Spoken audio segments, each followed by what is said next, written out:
ایک روز ایک وکیل صاحب تھے، گھر پہ جب نہا رہے تھے تو اپنی گھڑی بھول گئے اور کام پہ چلے گئے۔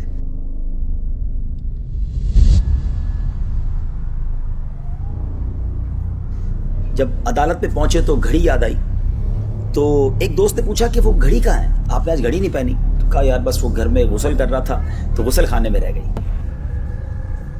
ایک ٹھگ جو تھا، چور وہاں کھڑا تھا، وہ سن رہا تھا کہ وکیل صاحب کی گھڑی ہوگی بڑی قیمتی اور یہ غسل خانے میں چھوڑا ہے۔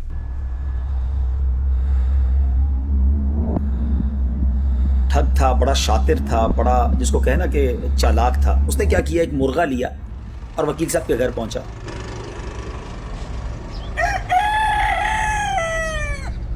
اور جا کر کہا کہ یہ وکیل صاحب نے مرغا بھجوایا اور کہا کہ وہ غسل خانے میں جو گھڑی رہ گئی ہے وہ دے دو۔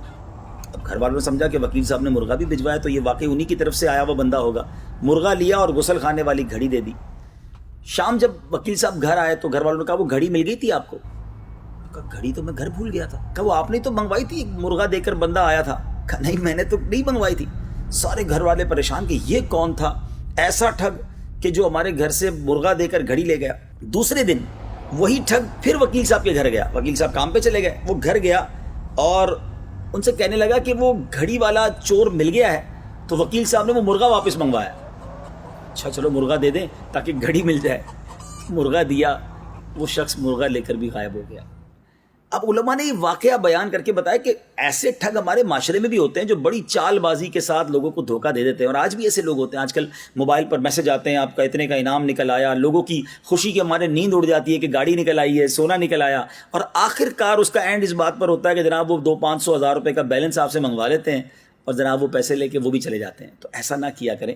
وہ کہتے ہیں نا کچھ جینے کی تمنا ہے تو پہچان پیدا کر۔ اگر آج اس معاشرے میں رہنا ہے تو دنیا میں جو موجود ٹھگ ہیں، جو یہ اس طرح کے اسکیم ہوتے ہیں، اس طرح کی پرابلمز ہوتی ہیں، اس کے بارے میں بھی عقل ہونی چاہیے کہ اس طرح گھر بیٹھے کوئی لاکھوں کروڑوں روپے نہیں دے دیتا۔ اب یہ واقعہ علماء نے جو بیان کیا، اس کے تحت جو بات لکھی وہ بڑی کمال کی ہے کہ فرمایا اس گھڑی چوری کرنے والے ٹھگ کی مثال شیطان پر صادق آتی ہے۔ جس طرح وہ ٹھگ اپنے داؤ سے مرغے کا لالچ دے کر گھڑی لے گیا اور پھر مرغا بھی ان کے پاس نہیں رہنے دیا، شیطان کیا کرتا ہے کہ شیطان ملعون پہلے دنیاوی مرغے کا لالچ دے کر دین اور ایمان کی گھڑی لے جاتا ہے اور پھر بعد میں وہ دنیاوی جو چیزیں ہوتی ہیں وہ بھی چلی جاتی ہیں۔ ایسا ہی تو ہوتا ہے۔ آج لوگ دنیا کو بنانے کے لیے اللہ کو ناراض کر دیتے ہیں، شیطان کی باتوں میں آ جاتے ہیں، مال مال مال کماتے ہیں، حرام کمائیں حلال کمائیں، اور دین و ایمان کی جو پاکیزہ گھڑی ہے گویا وہ بھی چلی جاتی ہے، اور ایک وقت آتا ہے وہ حرام کا مال بھی چلا جاتا ہے۔ اللہ کرے کہ ہم شیطان کے واروں کو سمجھیں۔